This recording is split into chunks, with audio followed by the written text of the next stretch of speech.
আমার দেখা ইতিহাসে বাংলার জমিনে বাংলাদেশে এত মানুষ এত মানুষ এত মানুষ কারো জানাজায় ইতিপূর্বে আর কখনো দেখা যায় নাই যেই পরিমাণে মানুষ জানাজায় হাজির হয়েছিল আমাদের প্রিয় ভাই শরীফ ওসমান হাদির জানাজায়। এত মানুষ কান্না করেছে, খোদার কসম আমি নিজেও কান্না করেছি। বিশ্বাস করেন ওয়াল্লাহি বিল্লাহি তাল্লাহি আমার পকেট থেকে যদি 10 লক্ষ টাকাও চলে যাইতো এত কষ্ট লাগতো না।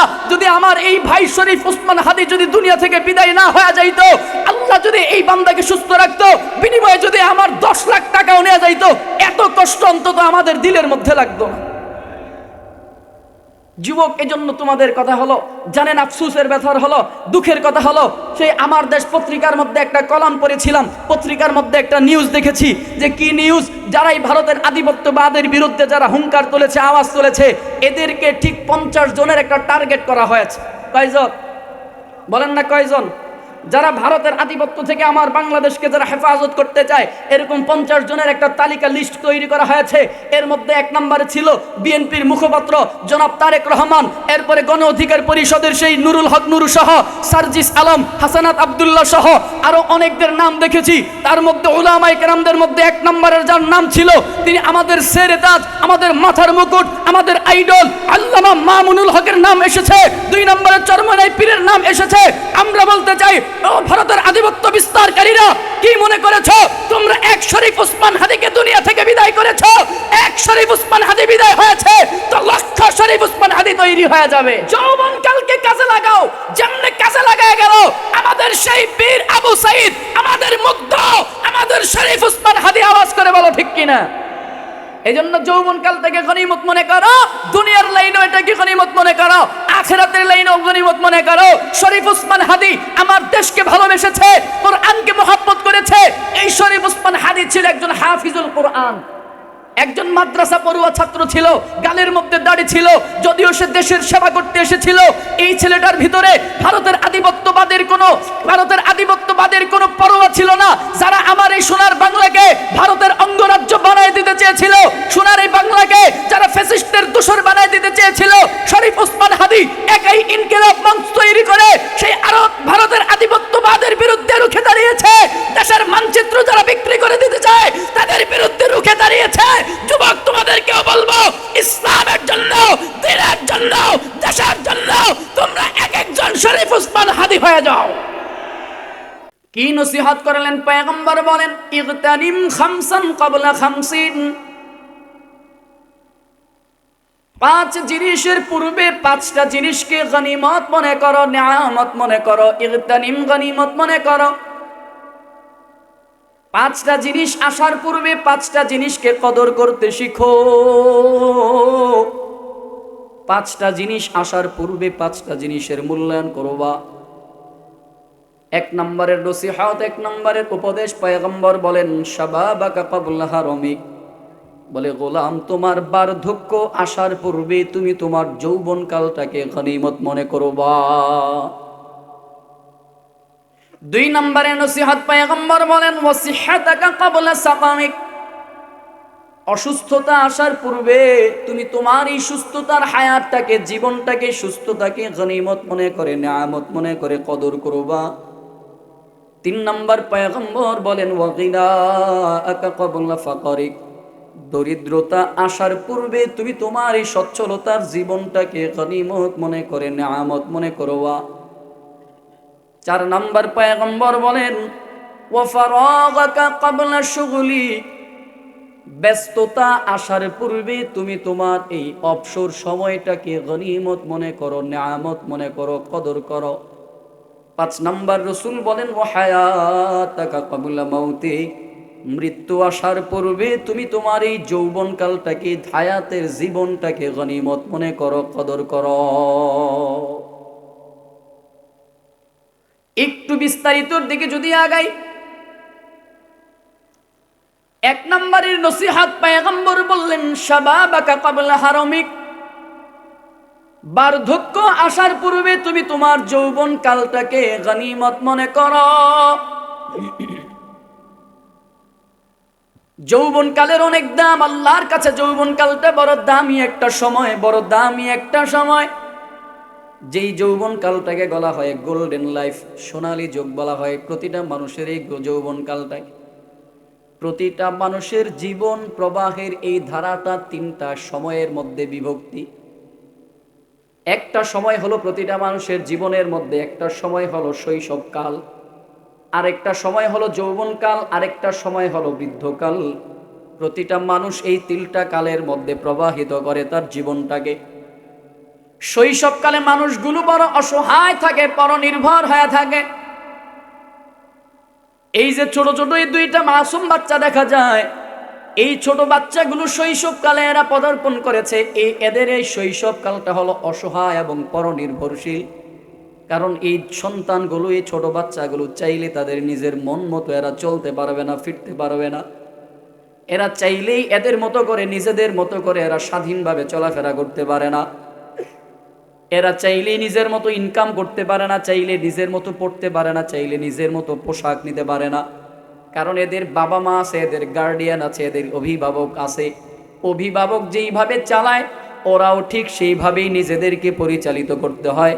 এজন্য এই ছোট বাচ্চাগুলো, প্রতিটা মানুষের শৈশবকালটা হলো অসহায় আর পরনির্ভর। মা বাবা যদি দেয় তাহলে খেতে পারে, অসহায়। মা বাবা যদি কাপড় দেয় পড়তে পারে, এজন্য অসহায়। মা বাবা যদি চালায় তাহলে চলতে পারে, এজন্যই শৈশবকালটা অসহায়। ঠিক অনুরূপভাবে প্রতিটা মানুষের যে 3 নম্বরের ধাপ বৃদ্ধকাল, ওই বৃদ্ধকালটাও কেমন যেন এই ছোট বাচ্চাদের মতো, শৈশবের মতো মানুষগুলো অসহায় হয়ে পড়ে। কেমন যেন এই ছোট বাচ্চাদের মতো এরা পরনির্ভর হয়ে পড়ে। বাস্তব প্রমাণ হলো আমার সামনে শত শত দাড়ি পাকা, চুল পাকা মুরব্বী বাবারা বসা আছে। শৈশবকালটা যেমন অসহায় থাকে, পরনির্ভর হয়ে থাকে, এরকম বৃদ্ধকালটাও অসহায় পরনির্ভর হয়ে যায়। শত শত দাড়ি পাকা, চুল পাকা মুরব্বী বাবারা এখানে বসা। এই মানুষগুলো কেমন যেন এক প্রকার অসহায় অবস্থায় দিন কাটায়, কেমন যেন পরনির্ভরশীল হয়ে যায়। কারণ এই মানুষগুলো চাইলেও আগের মতো যৌবনে যেমন ইনকাম করতে পারত, তেমন আর ইনকাম করতে পারে না।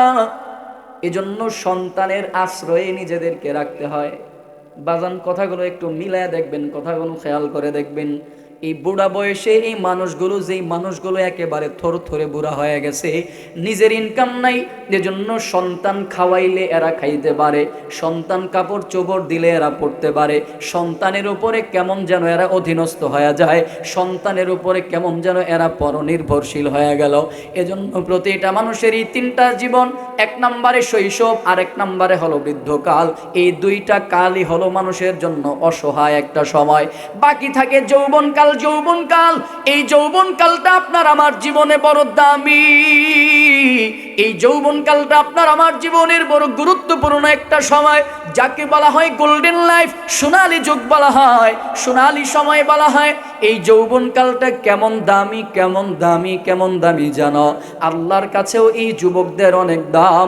এজন্যই তো আল্লাহ তাআলা কোনো বুড়াদেরকে জান্নাতে দিবে না, কোনো দাড়ি পাকা মানুষ জান্নাতে যেতে পারবে না, কোনো চুল পাকা মানুষ জান্নাতে যেতে পারবে না। মুরব্বীদের আফসোস করার সদরকার নাই। হা হা, যেই মানুষগুলো জান্নাতে যাবে তাদের চুল দাড়ি পাকা থাকলে এদেরকে নওজোয়ান যুবক বানায়া বানায়া জান্নাতে দিবে।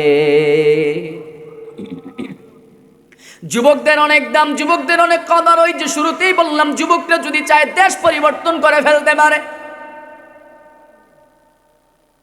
আরেকটু বাস্তবতা যদি একটু বুঝেন, বাস্তবতা যদি আরেকটু ভালো করে যদি বুঝেন, আমার এই হযরত মুরব্বী মানুষ, এই হযরতের যখন ভরা যৌবনকাল ছিল, যৌবন শক্তি যখন ছিল, উনি চাইলে মাথার মধ্যে 1 মণ, 1.5 মণ, 2 মণের বোঝাও মাথায় নিতে পারত। ইচ্ছা পোষণ করলে দিনের ক্লান্তি শেষে খাবার খেতে বসলে 2 প্লেট, 3 প্লেট, 4, 5 প্লেট ভাতও খেয়ে ফেলা সম্ভব ছিল এই মুরব্বীদের যৌবনকালের সময়টা। চাইলে 1 কেজি ওজনের গরুর গোশত খাওয়া সম্ভব ছিল। মিষ্টান্ন বল দিয়ে খাইতো, বল দিয়ে। আপনাদের চট্টগ্রামে কেমনে খায় জানি না, আমাদের কুমিল্লাতে মিষ্টান্ন খাবারের শেষে পায়েস দেয়, মিষ্টান্ন দেয়, বল দিয়ে দেওয়া লাগতো। প্লেট দিয়ে দিলে রাগ করতো, বলে আমার কি পেট কি এত ছোট নাকি? মুরব্বীদের কথা বলছি, এখনকার জামানার কথা না। তো এটা বলার উদ্দেশ্য হলো, এই মুরব্বীগুলো আগে যেমন খাবার খাইতে পারতো অনেক বেশি, এই মুরব্বীরা আগের জামানায় এরা পায়ে হাইটা 5 মাইল 6 মাইল 10 মাইল পর্যন্ত এরা দূরে যাইতে পারতো পায়ে হেঁটে। কিন্তু এখন যদি আমার এই হযরতকে বলা হয়, হযরত আপনি 1 মাইল পায়ে হাইটা দূরে যাবেন, পারবে না, কষ্ট হয়ে যাবে। যদি বলা হয় আপনার 5 প্লেট খাবারের দরকার নাই, 2 প্লেট ভালো করে ভাত খাইবেন, পারবে না, কষ্ট হয়ে যাবে। যদি বলা হয় 1 কেজি গরুর গোশত খাওয়া দরকার নাই, মাত্র 100 গ্রাম গরুর গোশত খাবেন, পারবে না, কষ্ট হয়ে যাবে। যদি বলা হয় আপনি 1 প্লেট ভাত খান, 2 প্লেট ভাত খান, পারবে না, কষ্ট হয়ে যাবে। বলে এটা তো হলো দুনিয়ার লাইনের কথা। কারণ কি এই মানুষগুলো কেন পারবে না? বলে শরীরের মধ্যে বারুত্ব চলে আসলো, বার্ধক্য চলে আসলো, শরীরটা কেমন যেন দুর্বল হয়ে গেল, শরীরের শক্তি কমে গেল। এই মানুষগুলো চাইলেও আর আগের মতো খেতে পারে না, আগের মতো চলতে পারে না, আগের মতো খাইতে পারে না, আগের মতো হাঁটতে পারে না, আগের মতো মাথায় বোঝা বহন করতে পারে না। ঠিক অনুরূপভাবে বন্ধুরা আমার জানো, এই মানুষগুলোকে যদি আখিরাতের লাইনেও বলা হয়, এই আল্লাহর বান্দা হযরত যখন এত দুর্বল হয়ে গেল, এখন যদি বলা হয় এই শীতের রজনীতে ঠান্ডা পানি দিয়া, কনকনে শীতের মধ্যে ঠান্ডা পানি দিয়া তাহাজ্জুদের সময় ওযু বানায়া তাহাজ্জুদের নামাজ পড়বে, পারবে? শরীরের শক্তিতে না, বরঞ্চ মনের শক্তিতে পারবে, কিন্তু শরীরটা দিবে না। আবার যদি বলা হয় রমজানের 30 রোজার পরে আপনি আইয়ামে 20-এর রোজা রাখবেন, শাওয়ালের 6 রোজা রাখবেন। যদি বলা হয় আপনি সাপ্তাহিক রোজা রাখবেন, সোমবার আর বৃহস্পতিবারের রোজা রাখবেন, পারবে না, কষ্ট হয়ে যাবে। শরীরটা দিবে না, কিন্তু মনের শক্তির কারণে হয়তো রাখতে পারবে। অনুরূপভাবে যদি একটু বেশি তেলাওয়াত করতে বলা হয়, পারবে না, কষ্ট হয়ে যাবে। যদি একটু বেশি জিকির করতে বলা হয়, পারবে না, কষ্ট হয়ে যাবে। বলে কেন? কারণ এই মানুষগুলো দুর্বল হয়ে গেছে। ময়দানে হাজারো শত মানুষ, দাড়ি পাকা চুল পাকা মুরব্বীরা রয়েছে। এই মানুষগুলো দুর্বল হয়ে গেল, চাইলেও আগের মতো খাইতেও পারবে না, দুনিয়ার লাইনে মেহনত করতে পারবে না, আবার আখিরাতের লাইনে ইবাদত বন্দেগীও বেশি করতে পারবে না। এজন্য আপনার আমার পয়গম্বর বলেন, শাবাবাকা ক্বাবলা হারমিক, বান্দা তোমার বার্ধক্য আসার পূর্বে, আসার আগে তুমি তোমার এই জওয়ানিয়াত যৌবনকালটাকে কাজে লাগাও, যেমন করে কাজে লাগায় গেল শরীফ ওসমান হাদি। যৌবনকালকে কাজে লাগাও, যেমনে কাজে লাগায় গেল আমাদের সেই বীর আবু সাইদ, আমাদের মুগ্ধ, আমাদের শরীফ ওসমান হাদি। আওয়াজ করে বলো ঠিক কিনা? এই জন্য যৌবনকাল থেকে গনিমত মনে করো, দুনিয়ার লাইনও এটাকে গনিমত মনে করো, আখিরাতের লাইনও গনিমত মনে করো। শরীফ ওসমান হাদি আমার দেশকে ভালোবেসেছে, কোরআনকে মহব্বত করেছে। এই শরীফ ওসমান হাদি ছিল একজন হাফিজুল কোরআন, একজন মাদ্রাসা পড়ুয়া ছাত্র ছিল, গালের মধ্যে দাড়ি ছিল। যদিও সে দেশের সেবা করতে এসেছিল, এই ছেলেটার ভিতরে ভারতের আধিপত্যবাদের কোনো পরোয়া ছিল না। যারা আমার এই সোনার বাংলাকে ভারতের অঙ্গরাজ্য বানায় দিতে চেয়েছিল, সোনার এই বাংলাকে যারা ফ্যাসিস্টের দোসর বানায় দিতে চেয়েছিল, শরীফ ওসমান হাদি একাই ইনকিলাব মঞ্চ তৈরি করে সেই ভারতের আধিপত্যবাদের বিরুদ্ধে রুখে দাঁড়িয়েছে। দেশের মানচিত্র যারা বিক্রি করে দিতে চায়, তাদের বিরুদ্ধে রুখে দাঁড়িয়েছে। যুবক, তোমাদেরকেও বলবো, ইসলামের জন্য, দ্বীনের জন্য, দেশের জন্য তোমরা একজন শরীফ ওসমান হাদি হয়ে যাও। যদি শরীফ ওসমান হাদি তুমি আর আমি হইতে পারি, তো সফলতা কি? দেখো, বাস্তব প্রমাণ আমার দেখা ইতিহাসে, বাংলার জমিনে, বাংলাদেশে এত মানুষ কারো জানাজায় ইতিপূর্বে আর কখনো দেখা যায় নাই। যেই পরিমাণে মানুষ জানাজায় হাজির হয়েছিল আমাদের প্রিয় ভাই শরীফ ওসমান হাদির জানাজায়। এত মানুষ কান্না করেছে, খোদার কসম আমি নিজেও কান্না করেছি। বিশ্বাস করেন, ওয়াল্লাহি বিল্লাহি তাল্লাহি, আমার পকেট থেকে যদি 10 লক্ষ টাকাও চলে যাইতো, এত কষ্ট লাগতো না। যদি আমার এই ভাই শরীফ ওসমান হাদি যদি দুনিয়া থেকে বিদায় না হয়ে যাইতো, আল্লাহ যদি এই বান্দাকে সুস্থ রাখতো, বিনিময়ে যদি আমার 10 লাখ টাকাও নেওয়া যাইতো, এত কষ্ট অন্তত আমাদের দিলের মধ্যে লাগতো না। যুবক, এজন্য তোমাদের কথা হলো, জানেন আফসোসের ব্যাপার হলো, দুঃখের কথা হলো, সেই আমার দেশ পত্রিকার মধ্যে একটা কলাম পড়েছিলাম, পত্রিকার মধ্যে একটা নিউজ দেখেছি। যে কি নিউজ? যারাই ভারতের আধিপত্যবাদের বিরুদ্ধে যারা হুঙ্কার তুলেছে, আওয়াজ তুলেছে, এদেরকে ঠিক 50 জনের একটা টার্গেট করা হয়েছে। কয়জন? বলেন না কয়জন? যারা ভারতের আধিপত্য থেকে আমার বাংলাদেশকে যারা হেফাজত করতে চায়, এরকম 50 জনের একটা তালিকা লিস্ট তৈরি করা হয়েছে। এর মধ্যে 1 নম্বরে ছিল বিএনপির মুখপাত্র জনাব তারেক রহমান, এরপরে গণ অধিকার পরিষদের সেই নুরুল হক নুরু সহ, সার্জিস আলম, হাসানাত আব্দুল্লাহ সহ আরো অনেকদের নাম দেখেছি। তার মধ্যে উলামায়ে কেরামদের মধ্যে 1 নম্বরের যার নাম ছিল, তিনি আমাদের সেরে তাজ, আমাদের মাথার মুকুট, আমাদের আইডল আল্লামা মামুনুল হকের নাম এসেছে। 2 নম্বরে চরমনাই পীরের নাম এসেছে। আমরা বলতে চাই, ও ভারতের আধিপত্য বিস্তারকারীরা, কি মনে করেছো তোমরা এক শরীফ ওসমান হাদিকে দুনিয়া থেকে বিদায় করেছো? এক শরীফ ওসমান হাদি বিদায় হয়েছে তো লক্ষ শরীফ ওসমান হাদি তৈরি হয়ে যাবে।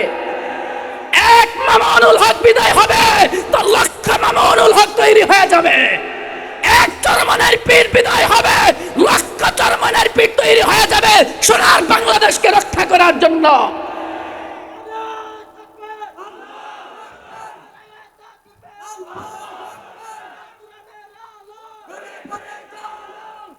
বড় দুঃখের সাথে বলতে হয়, দেশ যাদের হাতে যায় তারাই কেমন যেন দেশটাকে ভারতের অঙ্গরাজ্য বানায় দিতে চায়। আরেকটু আসতে বলেন। যারাই ক্ষমতার মসনদে বসে তারাই কেমন যেন দেশটাকে ভারতের কাছে বিক্রি করে দিতে চায়। আমরা বলতে চাই, না না, আর সেটা হবে না। যারাই এতদিন পর্যন্ত দুর্নীতি করেছ, সাবধান হয়ে যাও। আগামীর বাংলাদেশ হবে ইসলামের বাংলাদেশ, আগামীর বাংলাদেশ হবে কোরআনের বাংলাদেশ, আগামীর বাংলাদেশ হবে আহমদ শফি রহমাতুল্লাহর বাংলাদেশ, আগামীর বাংলাদেশ হবে সুলতান আহমদ নানপুরীর বাংলাদেশ। রাজি আছেন তো ইনশাআল্লাহ?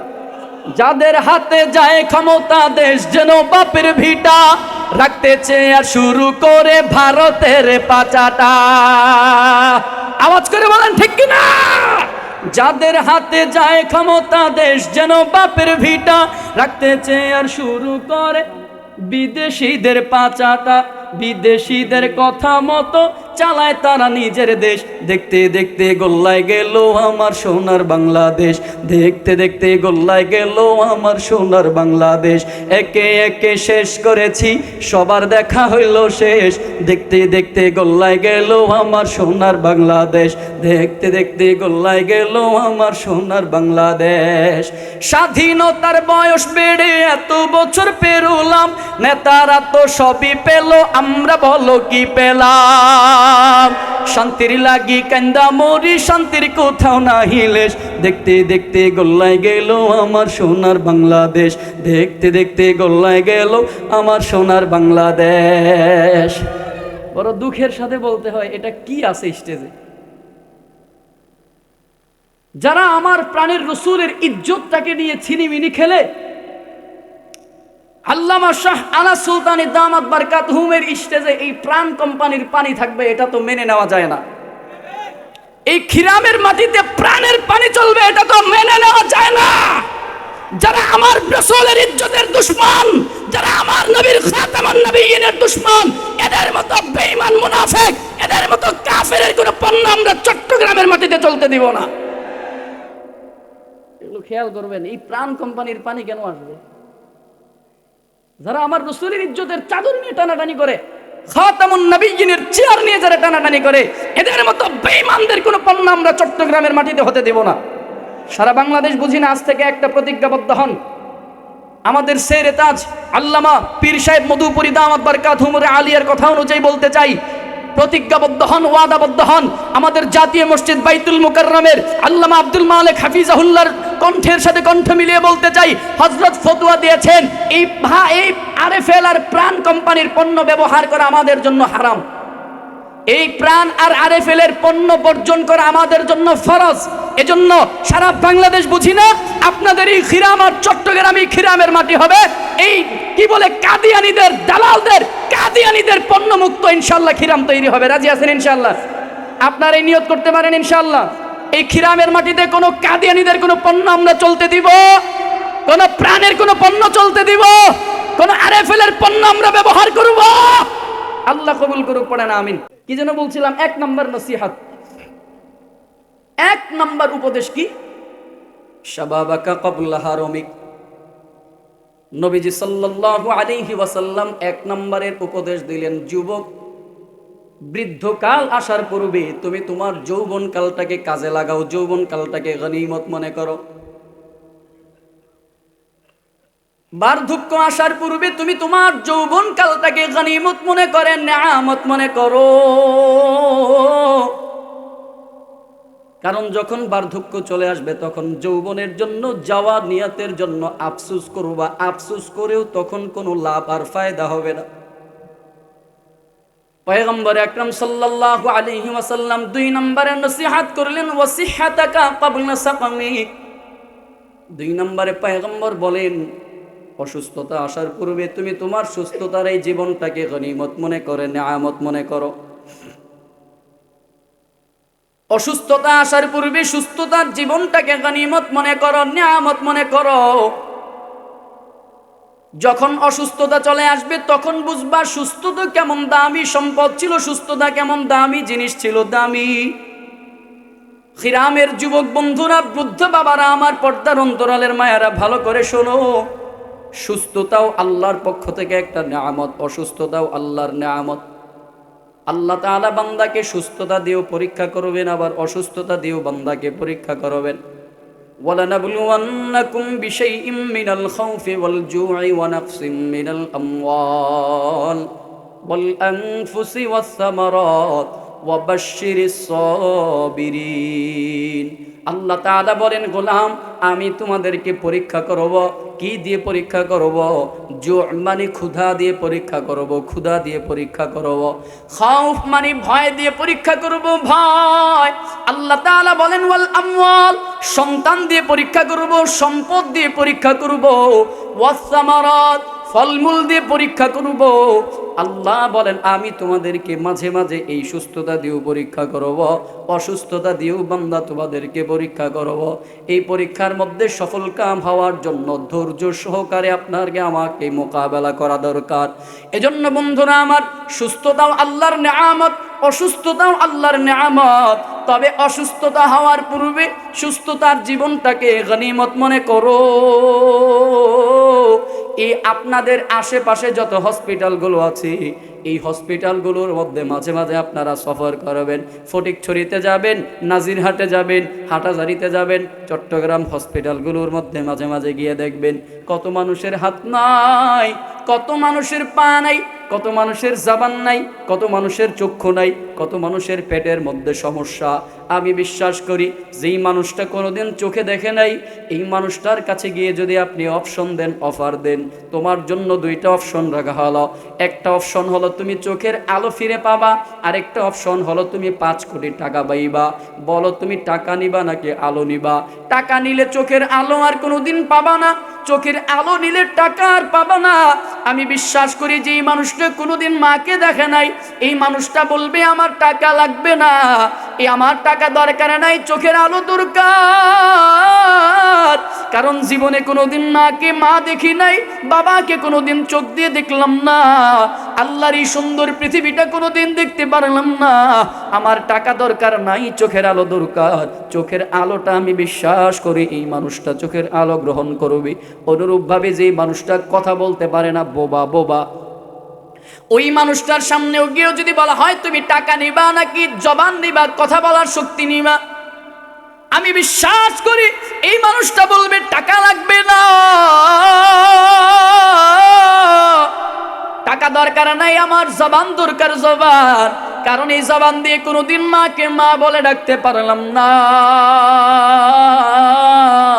বাবাকে কোনোদিন বাবা বলে ডাকতে পারি নাই, এই জবান দিয়ে আমার মাওলাকে কোনোদিন আল্লাহ বলে ডাকতে পারলাম না। হৃদয়ের কথাগুলো, হৃদয়ের আবেগগুলো কোনোদিন প্রকাশ করতে পারি নাই, প্রকাশ করার সুযোগ হয় নাই। আমি বিশ্বাস করি লোকটা বলবে টাকা লাগবে না, আমার জবান দরকার, জবান। অনুরূপভাবে যত অসুস্থ মানুষ আছে এদের কাছে গিয়ে যদি অপশন দেন টাকা নেবেন নাকি সুস্থতার জীবন নেবেন, বিশ্বাস করি এরা বলবে আমার অসুস্থতায় ভালো দরকার নাই, অসুস্থতা দরকার নাই, আমার টাকা লাগবে না, সুস্থতা দরকার, আমার সুস্থতার নিয়ামত প্রয়োজন, সুস্থতা লাগবে। এজন্য প্রতিটা মানুষ টাকার চাইতে সুস্থতাকে বড় প্রাধান্য দেয়, সুস্থতাকে বড় গনিমত মনে করে।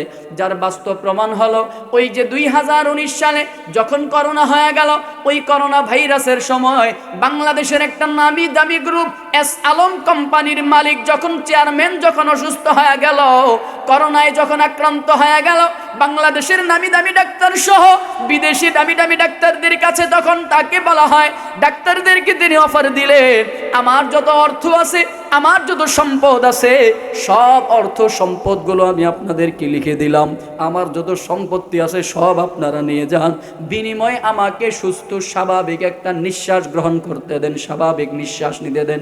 কিন্তু বন্ধুরা জানো, ওই করোনা ভাইরাসের সময় এই crore crore million billion trillion trillion টাকা দিয়েও কিন্তু সুস্থ স্বাভাবিক নিঃশ্বাস কিন্তু আর গ্রহণ করতে পারে না। এজন্য বন্ধুরা আমার, সুস্থতা বড় দামি একটা সম্পদ, সুস্থতা বড় দামি একটা নিয়ামত। যেই মানুষটা অসুস্থ হয়ে যাবে সেই মানুষটা জানে সুস্থতা কেমন দামি জিনিস। এজন্য পয়গম্বর বলেন, ওয়াসিহ্হাতাকা ক্বাবলা সাকমিক, অসুস্থ হওয়ার পূর্বে তোমার সুস্থতাকে কাজে লাগাও, অসুস্থ হওয়ার পূর্বে সুস্থতাকে গনিমত মনে করো, অসুস্থ হওয়ার পূর্বে তোমার সুস্থতার জীবনটাকে কদর করো, নিয়ামত মনে করে কাজে লাগাও। এরে বন্ধু, কেমনে কাজে লাগাইবা? আল্লাযীনা ইয়াযকুরুনাল্লাহা কিয়ামান ওয়া কুউদান ওয়া আলা জুনুবিহিম। আইয়ুব আলাইহিস সালাতু ওয়াস সালামের দিকে তাকাও। আইয়ুব আলাইহিস সালাতু ওয়াস সালাম অসুস্থ ছিলেন। কেমন অসুস্থ ছিল? বলে বসেও তিনি ইবাদত করতে পারে না, দাঁড়াইয়া তো ইবাদত করতে পারেনি না, বসেও ইবাদত করতে পারে না। এত অসুস্থ হয়ে গেল, বসেও ইবাদত করতে পারে না, তিনি শোয়া অবস্থায় চলে গেল। শুয়ে এমন অবস্থা হয়ে গেল, পুরো শরীরের মধ্যে কীড়া পোকায় ধরে যায়, পোকা। শুয়ে শুয়েও ইবাদত, হাত পা নাড়াইতে পারে না, ইবাদত করতে পারে না, অন্তত পক্ষে জবানটা চলতেছে। আল্লাহর বান্দা আইয়ুব আলাইহিস সালাম জবান দিয়ে মালিকের ইবাদত করে। আমার মালিকের এই দেওয়া কুদরতি জবানটাকে তিনি লাইরা লাইরা মালিককে ডাকেন, আল্লাহ আল্লাহ আল্লাহ আল্লাহ। মালিকের এই জবান দিয়ে মালিকের ইবাদত বন্দেগি করে। জানো কি বন্ধু, জানো, যখন কিছুদিন পরে সেই জবানের মধ্যে, জিহ্বার মধ্যে যখন পোকা চলে আসলো, আল্লাহর বান্দা এবার চোখের পানি ছেড়ে কাঁদেন, আল্লাহ, পুরা শরীরের মধ্যে কীড়া দিয়েছো, পুরা শরীরের মধ্যে পোকা দিলা, আফসোস লাগে নাই, কষ্ট লাগে নাই, কারণ আমি আমার এই জিহ্বা দিয়া তোমাকে ডাকতে পারতাম, তোমার ইবাদত বন্দেগি করতে পারতাম, কিন্তু মালিক আমার জিহ্বাটার মধ্যেও তুমি পোকা দিয়ে দিলা, অসুস্থতা দিয়ে দিলা। ও দয়ার মালিক, এখন তো আমি তোমাকেও ডাকতে পারি না, তোমার আর ইবাদতও করতে পারি না। আল্লাহর বান্দার দিলের মধ্যে এজন্য বড় ব্যথা, দিলের মধ্যে বড় ব্যথা। ওরে বন্ধুরা আমার, আপনাদের জন্য উপদেশ, আপনাদের জন্য, আমাদের জন্য, আমার নিজের জন্য নসিহত হলো, আজকে আপনি আমি সুস্থ আছি, আগামীকালকে সুস্থ নাও থাকতে পারি। আজকে আপনার আমার হাত ভালো আছে, জবান ভালো আছে, চক্ষু ভালো আছে, পা ভালো আছে, পুরো শরীরটা সুস্থ আছে, আগামীকালকে কিন্তু এই সুস্থতার জীবনটা নাও থাকতে পারে। এজন্য সুস্থ থাকতে থাকতে সুস্থতার জীবনটাকে গনিমত মনে করো। রাসূল বলেন, ইগতানিম, গনিমত মনে করো, নিয়ামত মনে করে কাজে লাগাও। এই সুস্থতার জীবনটাকে গনিমত মনে করে, নিয়ামত মনে করে করে বান্দা তুমি সুস্থতার জীবনটাকে কাজে লাগাও। 4 নম্বরে, 3 নম্বরে পয়গম্বর নসিহত করলেন, ওয়াগিনা আকা ক্বাবলা ফাকরিক, বান্দা দরিদ্রতা আসার পূর্বে তুমি তোমার সচ্ছলতার এই জীবনটাকে কাজে লাগাও, গনিমত মনে করো। 3 নম্বরে রাসূল বলেন, ওয়াগিনা আকা ক্বাবলা ফাকরিক, দরিদ্রতা আসার পূর্বে সচ্ছলতাকে গনিমত মনে করো। ইগতানিম, গনিমত মনে করো, নিয়ামত মনে করে কদর করো, ইজ্জত করো, কাজে লাগাও। দরিদ্রতা বড় খারাপ জিনিস, ভালো করে বুঝবেন আমার এই কথাটা। দরিদ্রতা বড় খারাপ একটা জিনিস। এই দরিদ্রতার কারণে, পেটের ক্ষুধার কারণে মানুষ দুর্নীতি করতে দ্বিধাবোধ করে না। পেটের ক্ষুধা আর মনের ক্ষুধার কারণে মানুষের মাথার মধ্যে পিস্তল ঠেকাইতে দেরি করে না। পেটের ক্ষুধা আর মনের ক্ষুধার কারণে পাথর মেরে মেরে মানুষকে হত্যা করতে দ্বিধাবোধ করে না। পেটের ক্ষুধা আর মনের ক্ষুধার কারণে, এই দরিদ্রতার কারণে, পেটের ক্ষুধা আর মনের ক্ষুধার কারণে মানুষ অন্যায় করতে, জুলুম করতে, নির্যাতন করতে, আহাজারি করতে, রক্তপাত করতে, মারামারি করতে, রাস্তায় লুটপাট আর ছিনতাই করতে এরা দেরি করে না, ঠিক না? এজন্য দরিদ্রতা বড় খারাপ জিনিস। এজন্য আরো বলতে হয়, এই দরিদ্রতা মানুষকে বেঈমান বানায় ফেলে, কাফেরও বানায় ফেলে। দরিদ্রতা মানুষকে বেঈমান আর কাফের বানায় ফেলতে পারে। তাহলে এটা আবার কেমন কথা? হ্যাঁ, এটা হাসা কথা, এটা কালাম সাহি। প্রমাণ চান, প্রমাণ দিব। যদি প্রমাণ খোঁজেন আপনাকে কষ্ট করে একটু সফর করতে হবে। কোথায় সফর করবেন? বাংলাদেশের উত্তর অঞ্চল, উত্তরবঙ্গে সফর করেন, কুড়িগ্রামের দিকে সফর করেন, ঠাকুরগাঁওয়ের দিকে সফর করেন, পঞ্চগড়ের দিকে সফর করেন। সেখানে গিয়ে দেখবেন টাকার বিনিময়ে খ্রিস্টান মিশনারির লোকেরা টাকা দিয়া দিয়া মুসলিম দুর্বল অসহায় ইমানদারদের ইমানগুলোকে কিনে নিয়ে এরা এক একজনকে খ্রিস্টান আর কাদিয়ানি বানায় ফেলতেছে। আপনারা ঠিক বললেও ঠিক, না বললেও ঠিক, কারণ এটাই সত্য, এটাই বাস্তব, এটাই চিরসত্য। সফর করে দেখেন, উত্তরবঙ্গে গিয়ে দেখেন এই টাকার বিনিময়ে মানুষগুলো বেঈমান হয়ে যাচ্ছে, টাকার বিনিময়ে মানুষগুলো ঈমান হারায় ফেলতেছে, টাকার বিনিময়ে মানুষগুলো তাদের ঈমানকে বিক্রি করে বেঈমান হয়ে যাচ্ছে, খ্রিস্টান হয়ে যাচ্ছে, কাদিয়ানি হয়ে যাচ্ছে। শুধুমাত্র এই পেটের দায়, পেটের দায়, শুধুমাত্র পেটের যন্ত্রণার দায়। হ্যাঁ, আপনাকে আমাকে সতর্ক থাকা লাগবে, আপনাকে আমাকে সতর্ক থাকা লাগবে যেন আমার এই পেট যেন আমাকে বেঈমান না বানায় ফেলে। আপনাকে আমাকে সতর্ক থাকা লাগবে যেন আমার এই পেট আমাকে ঈমান থেকে মাহরুম না করে দেয়। ওয়ালানাবলুওয়ান্নাকুম বিশাইইম মিনাল খাউফি ওয়াল জু', আল্লাহ বলেন আমি তোমাদেরকে পরীক্ষা করব। জু' মানে ক্ষুধা দিয়ে পরীক্ষা করব, ক্ষুধা। দারিদ্রতা দিয়ে তোমাদেরকে পরীক্ষা করব। এই দারিদ্রতার মধ্যে পড়ে, দারিদ্রতার এই হালতের মধ্যে পড়ে তুমি তোমার ঈমানটাকে নষ্ট করে দিবা না, ঈমান বিক্রি করে দিও না, বেঈমানের কাছে মাথা নত করবা না। আল্লাহ বলেন আমি দেখব তোমার আমলটা কেমন, এই দারিদ্রতার মধ্যে পড়ে তোমার আখলাকটা কেমন, চরিত্রটা কেমন। এই দারিদ্রতার মধ্যে পড়ে আমি আল্লাহর হুকুম আহকামগুলোকে মনে রাখো নাকি আমি আল্লাহকে ভুলে যাও। এজন্য পয়গম্বর বলেন ওয়াগিনা আকা ক্বাবলা ফাকরিক, বলে দারিদ্রতা আসার পূর্বে তুমি তোমার সচ্ছলতাকে গনিমত মনে করো। আরেক ইনফরমেশন হলো, আমরা যাদেরকে ফকির মনে করি, গরিব মনে করি, ফকির, আমরা কাদেরকে ফকির মনে করি? রাস্তায় গেলে যারা বলে আল্লাহর রাস্তে 2 টাকা দেন, কি ঠিক না? ফকির মনে করি কাকে? যাদেরকে রাস্তায় যাওয়ার পরে যারা আমাদের কাছে আইসা বাবা আল্লাহর রাস্তে 2 টাকা দাও, কিছু খাইতে দাও। আপনারা বিশ্বাস করেন আর না করেন, চির সত্য কথা হলো এটা, বাংলাদেশের 90% ভিক্ষুক, যারা 90% ভিক্ষুক, যারা মানুষের দ্বারে দ্বারে হাত পা দেয় আল্লাহর রাস্তে 2 টাকা দাও, কিছু খাইতে দাও, এদের মধ্যে 90% ভিক্ষুকের বাড়ি আছে, ঘর আছে, সন্তান আছে, পরিবার আছে, সব আছে, এরপরে মানুষের কাছে হাত পা দেয় কেন? এটা তাদের পেটের ক্ষুধার কারণে না, এটা ক্ষুধার অভাবের কারণে নয়, বরঞ্চ এটা স্বভাবের কারণে। 90% ভিক্ষুক এরা স্বভাবের কারণে ভিক্ষা করে, অভাবের কারণে না। 90% ভিক্ষুক এরা স্বভাবের কারণে ভিক্ষা করে, এদের আলাদা আলাদা বাড়ি ঘর আছে, আলাদা আলাদা সব আছে, এরপরেও এরা ভিক্ষা করে কেন? বলে ওই যে স্বভাবের কারণে। হ্যাঁ, এই দারিদ্রতা আসার পূর্বে আপনি আপনার, আপনি আমার, আপনি আমি আমার এই সচ্ছলতার জীবনটাকে কাজে লাগাইতে হবে। কেমন করে কাজে লাগাইবা? কেমনে কাজে লাগাবো? বাংলাদেশের আরেক চিরন্তন সত্য কথা হলো, আমাদের একটা প্রবাদ বাক্য আছে, আমরা বলি ইমাম সাহেব টাকায় বরকত আছে। কি বলি না? প্রতিটা পরিবার পরিচালনা করার জন্য মিনিমাম 20,000 30,000 টাকা প্রতিটা পরিবারে খরচ হয়। ইমামের বেতন কত দিই? বলে 5,000 10,000 বড় জোর 12,000 15,000 এরকম বেতন দেই। তো কি বলে? বলে ইমামের পরিবার, ইমামের তো পরিবার আছে, ইমামের পরিবারে তো 25,000 30,000 টাকা খরচ হয় পরিবার চলতে, তো এরা চলে করতে। একেবারে আমাদের সহজ উত্তর হলো আল্লাহ বরকত দেয়। কি এটা একেবারে ডাহা একটা, একেবারে দুর্বল একটা পয়েন্ট। আল্লাহ বরকত না, বরকত তো আল্লাহ দেন, কিন্তু মূলত আল্লাহর বরকত না, এটা আল্লাহ তাআলার অনুগ্রহ, এটা ইমামদের প্রতি আল্লাহ তাআলার একটা অনুগ্রহ, আল্লাহ তাআলার করুণা, আল্লাহ তাআলার অনুগ্রহ। বরকত আল্লাহ ইমামের টাকায় রাখেন নাই, বরকত আল্লাহ তাআলা ব্যবসার কাজের মধ্যে রেখেছেন। ওলামায়ে কেরাম মজলিসে আছেন, হুজুরদেরকে জিজ্ঞাসা করবেন, 90% বরকত আল্লাহ তাআলা ব্যবসার মধ্যে রেখেছেন, ইমামতির টাকায় না। ইমামতির টাকা যদি বরকত থাকে তো আপনার ছেলেটার ইমাম বানান। বুঝাইতে পারি নাই? আমরা কি বলি? ইমামের টাকায় কি আছে? বলেন না, ইমামের টাকায় কি আছে? আমরা কি বলি?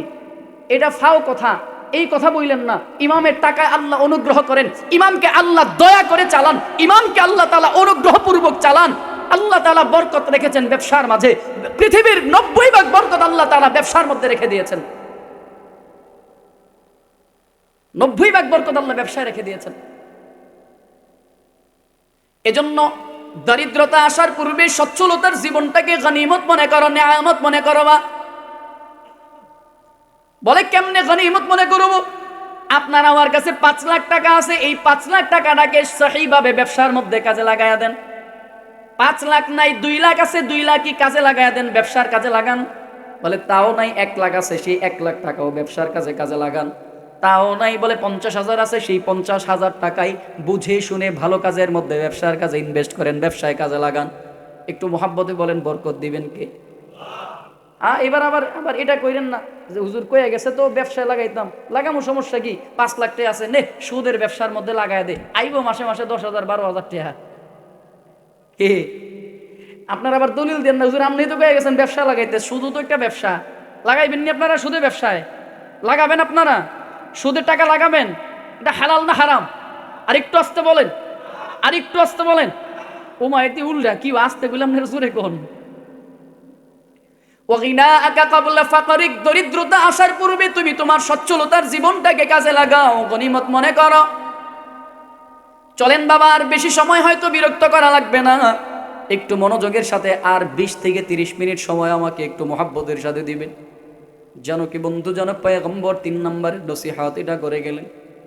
4 নম্বরে পয়গম্বর নসিহত করলেন। 4 নম্বরে পয়গম্বর বলেন ওয়াগিনা ওয়া ফারাগাকা ক্বাবলা শুগলিক, বলে ব্যস্ততা আসার পূর্বে তুমি তোমার হায়াতের এই অবসর সময়টাকে কাজে লাগাও, গনিমত মনে করো। ব্যস্ততা আসার পূর্বে তুমি তোমার এই অবসর সময়টাকে কাজে লাগাও, গনিমত মনে করো। ব্যস্ততা যখন চলে আসবে তখন বুঝবা অবসর সময়ের কেমন দাম, কেমন কদর ছিল, কেমন মূল্যায়ন ছিল। বাজান একটু মোহাব্বতের সাথে কথাগুলো বোঝার চেষ্টা করবেন। ব্যস্ততা আর অবসর সময়ের উদাহরণ দেওয়ার জন্য আপনাদেরকে আখিরাতের দিকে যাওয়া লাগবে, ময়দানে মাহশারের দিকে আপনাদেরকে নিয়ে যাওয়া লাগবে।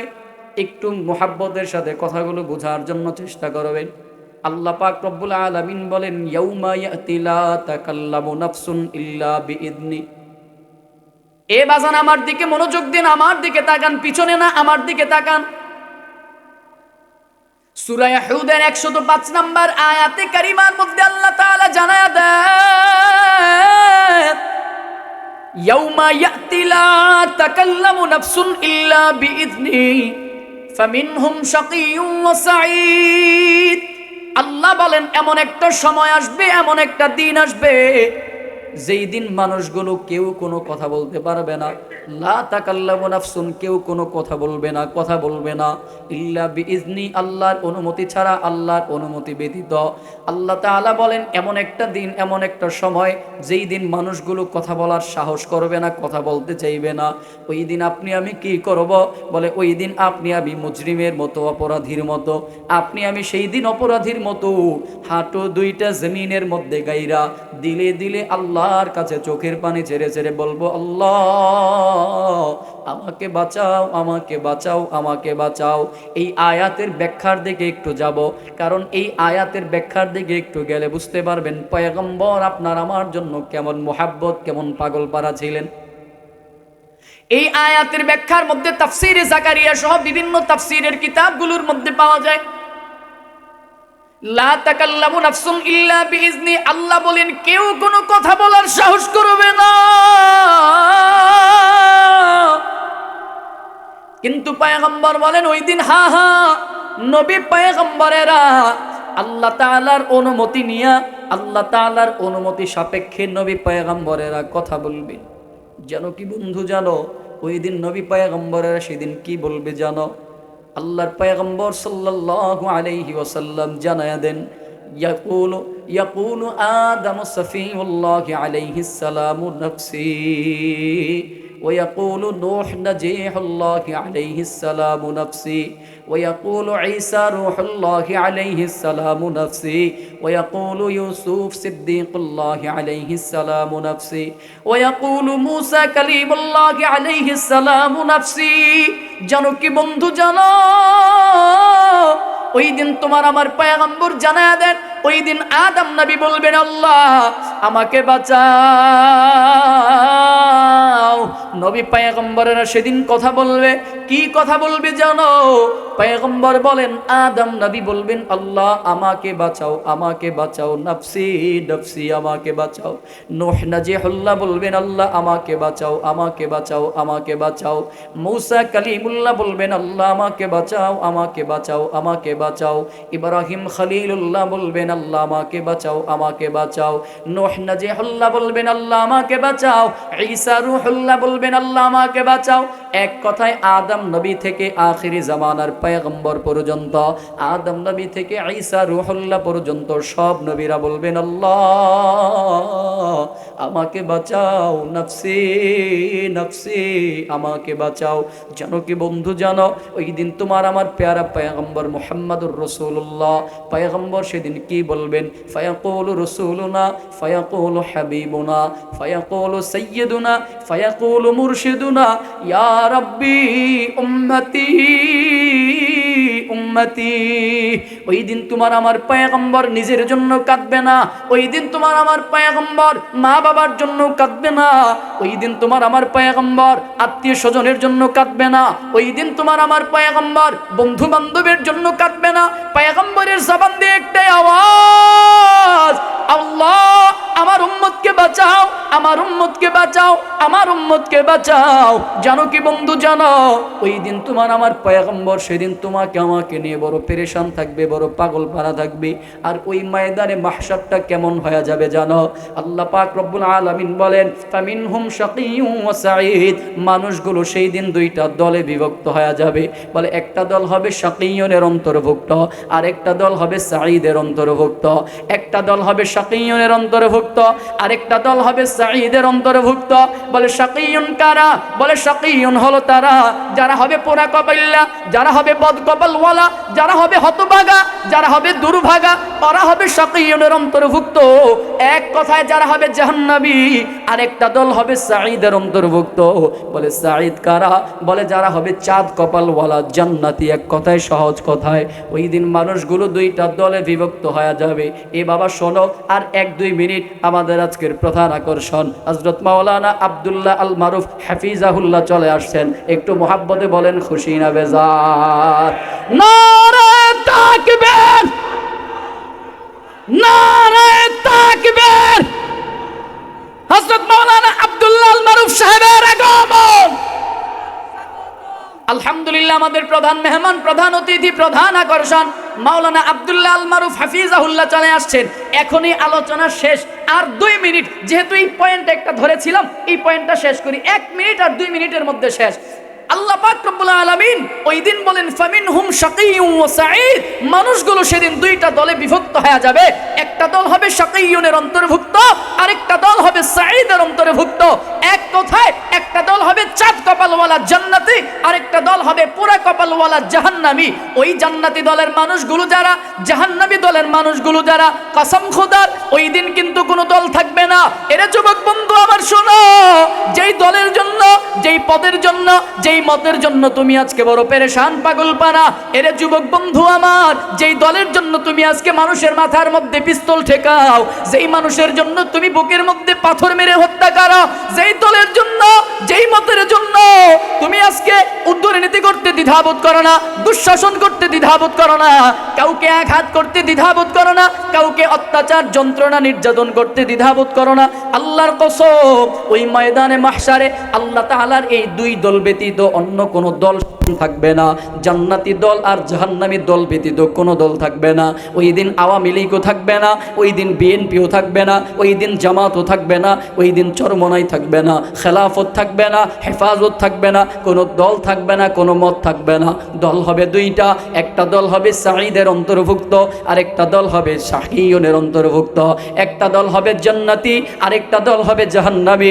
জানো কি বন্ধু, জানো জাহান্নামী যারা, এরা তো আফসোস করবে, কিন্তু জান্নাতি যারা সেদিন তারাও আফসোস করবে। কে জন্য আফসোস করবে? তারা আফসোস করবে এই কারণে, হায় রে, আজকে যদি আমার আমল নামার মধ্যে যদি আরেকটা বার যদি আল্লাহ শব্দ বেশি থাকতো, আমার আমল নামার মধ্যে আরেকবার যদি আল্লাহ শব্দটা বেশি থাকতো, তো জান্নাতে আমার মাকাম আজকে আরো বেড়ে যাইত। আমার আমল নামার মধ্যে যদি আর 2টা রাকাত নামাজ বেশি থাকতো, জান্নাতে আমার মাকাম আরো বেড়ে যাইত। আমার আমল নামার মধ্যে যদি আর একটা রোজা যদি সেই দিন বেশি থাকতো, জান্নাতি যারা আর আফসোস করবে, আর একটা রোজা যদি বেশি থাকতো, আমার মাকাম জান্নাতে আরো বেড়ে যাইতো। ওই দিন জান্নাতি যারা এরাও আফসোস করবে কেন? বলে এরা আফসোস করবে এই কারণে, বলে হায় রে আমার আমল নামার মধ্যে কেন আর একটু বেশি আমল নাই, আমি দুনিয়ায় থাকতে কেন আর একটু বেশি ইবাদত বন্দেগি করলাম না। এই কারণে জান্নাতি যারা এরাও সেদিন আফসোস করবে। হ্যাঁ হ্যাঁ, যারা জাহান্নামী হবে এদের আফসোসের কোনো সীমা সেদিন থাকবে না। জান্নাতি যারা তারা আফসোস করবে কেন? দুনিয়ায় থাকতে কেন সময়গুলোকে কাজে লাগাইলাম না, দুনিয়ায় থাকতে কেন সময়গুলোকে কাজে লাগাইলাম না, কত সময় কত দিকটা চলে গেল।